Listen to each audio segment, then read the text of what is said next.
午后养狗不辣制，烘干鸵鸟原精，很长一根，不啃的时候还能拿来打狗。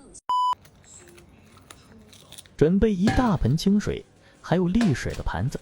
这一包是5斤，通过初步观察，应该不会特别难处理。这批有10斤，我们看看总共多少根。我买的是完整的，没有间断，很长一根都快出化了。话不多说，直接开剪，把表面上能看到的油脂全部剪干净，夹缝里的也处理一下。这样正面就差不多了，翻到背面继续，把表面的筋膜撕干净。最后再修剪一下细节，KK 一根原筋就处理好了。原筋会比片筋的肉更多，比较适合挑食的狗狗，也要注意喂食量。它属于红肉的部分，如果当天吃完一整根的话，可以在正餐中扣除一部分肉类，同时多搭配一些蔬菜和碳水，适口性非常好。但是因为筋的部分比较少，没有片筋耐啃，夹缝里的一些筋膜可以忽略。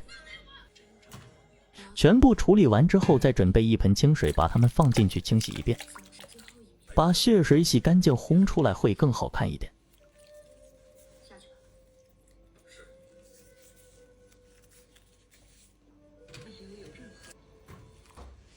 KK 终于来到摆盘环节了，还好盘子够大，真是差点放不下。可以在两端用扎带固定一下，这样烘干过程中不会变形。搞定。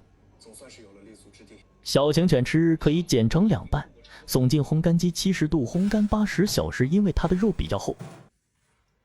出炉了，板板正正，看着真是爽极了。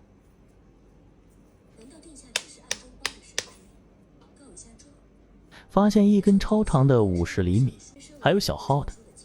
10斤原筋总共16根，小号的1根60多克，大号的80多克。我们来打包一下吧。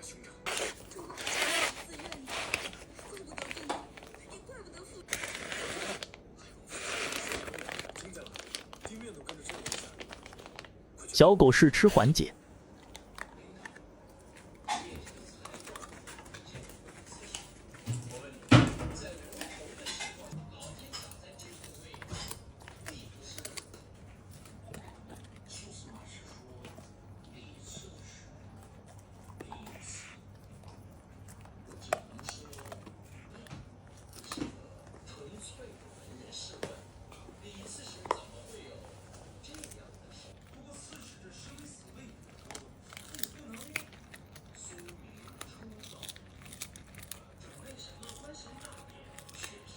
毛毛可爱的小脚丫，下回见。